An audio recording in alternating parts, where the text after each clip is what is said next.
प्रधानमंत्री नरेंद्र मोदी चीन के दौरे पर हैं, जहां आज प्रधानमंत्री मोदी और चीन के राष्ट्रपति शी जिनपिंग के बीच मुलाकात हुई।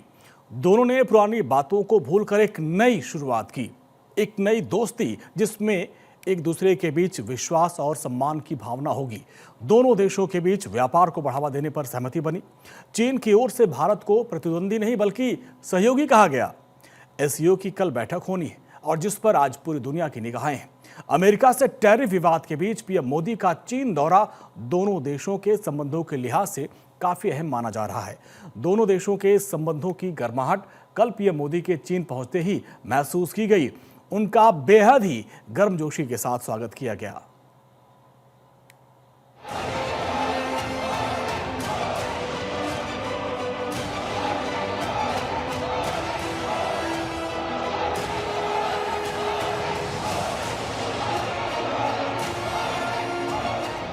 प्रधानमंत्री नरेंद्र मोदी शनिवार को जैसे ही चीन के तियानजिन पहुंचे तो एयरपोर्ट पर उनका भव्य रेड कॉर्पेट स्वागत किया गया।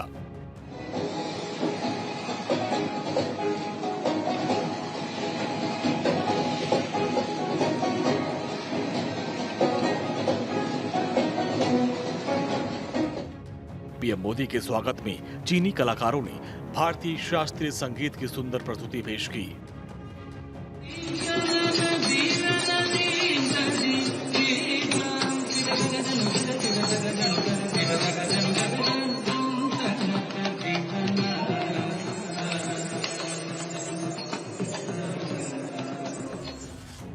पीएम मोदी ने कलाकारों द्वारा बजाई जा रही वंदे मातरम धुन का भी आनंद लिया।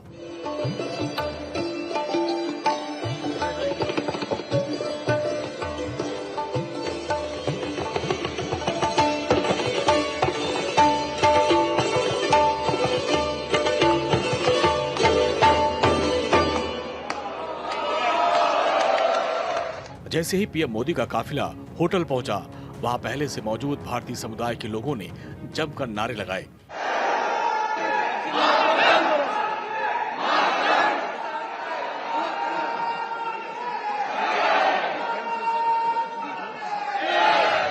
पीएम मोदी अपनी गाड़ी से नीचे उतरे और लोगों के बीच पहुंचे, जहां उन्होंने लोगों से हाथ मिलाया, लोगों का हाल चाल जाना।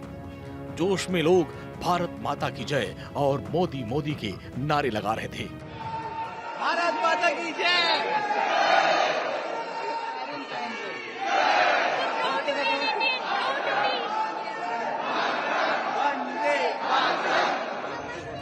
प्रधानमंत्री नरेंद्र मोदी चीन के राष्ट्रपति शी जिनपिंग के बीच आज द्विपक्षीय वार्ता हुई, जिसमें दोनों नेताओं ने कहा कि भारत आपसे विश्वास, सम्मान और संवेदनशीलता के आधार पर अपने संबंधों को आगे बढ़ाने पर जोर दे रहा है।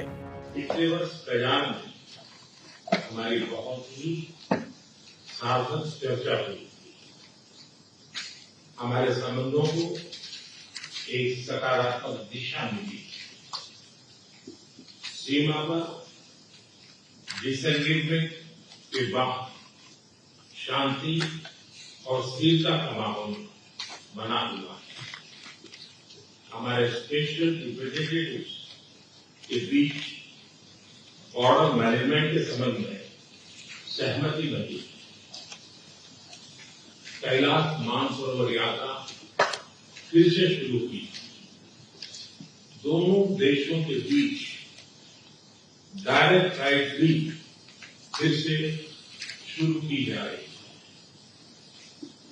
हमारे सहयोग से दोनों देशों के 2.8 बिलियन लोगों के बीच जुड़े हुए हैं।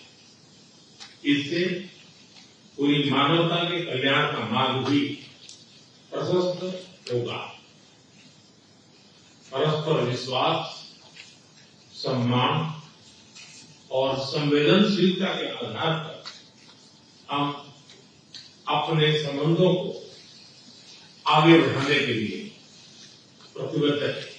做越来越好的朋友，相互成就的伙伴，实现龙象共舞，应当是中印双方的正确选择。 The world today is swept by once-in-a-century transformations. The international situation is both fluid and chaotic. China and India are two ancient civilizations in the East. We're the world's two most populous countries, and we are also important members of the global South. We both shoulder a historical responsibility of improving the well-being of our two peoples, promoting the solidarity and rejuvenation of developing countries, and propelling the progress of human society. It is the right choice for both sides to be friends who have good neighborly and amicable ties, partners who enable each other's success.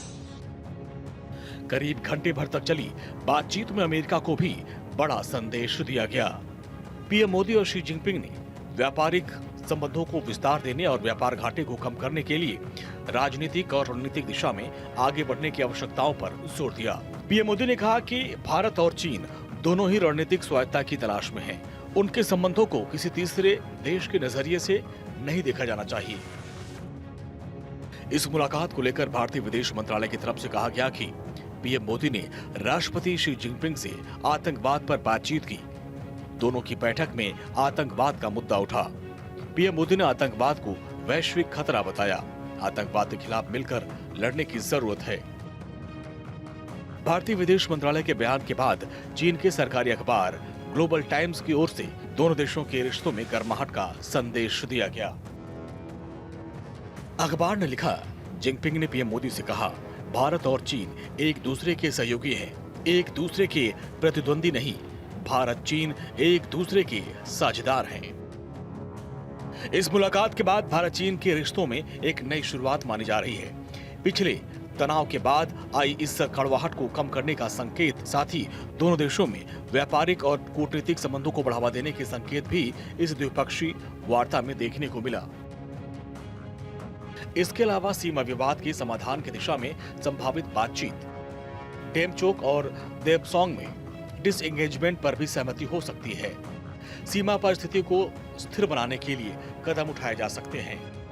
दोनों देशों के बीच व्यापार और निवेश के लिए भी समझौता हो सकता है। अमेरिका के टैरिफ प्रभावों को संतुलित करने की दिशा में कदम।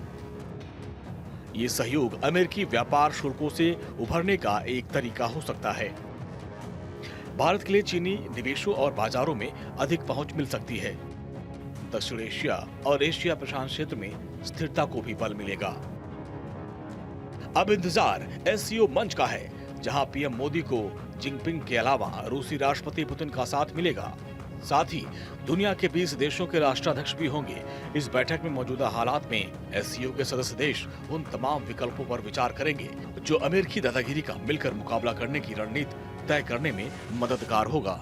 Bureau report, Bharat 24।